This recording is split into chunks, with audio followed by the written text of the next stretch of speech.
வாசிப்போம். யோவான் சுவிசேஷம் 14ஆம் அதிகாரம் 7ஆம் வசனம்.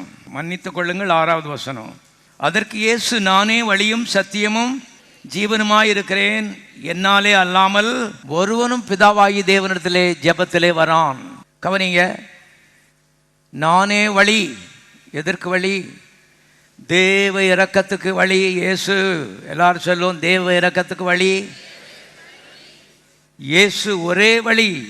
இன்னும் விளக்கமா சொல்றேன், தேவ இரக்கத்திற்கு ஒரே ஒரு வழி, இயேசுவின் கல்வாரி சிலுவை, அவருடைய இரத்தம், அவருடைய பாடுகள், அவருடைய வேதனை, தேவகுமாரன் உனக்காக கொடுத்த கிரயம், இவைகள் தேவ இரக்கத்தை பெறுவதற்கு ஒரே வழியாக இருக்கிறது என்பதை திட்டமாய் நீங்கள் தெரிந்து கொள்ளுங்கள். பழைய ஏற்பாடு வேற, புதிய ஏற்பாடு வேற. பழைய ஏற்பாட்டில் இரக்கமாக இருந்து ஜெபிச்சாங்க, அப்படித்தான் ஜெபிக்க முடியும். புதிய ஏற்பாட்டில் அப்படி ஜெபிக்க கூடாது.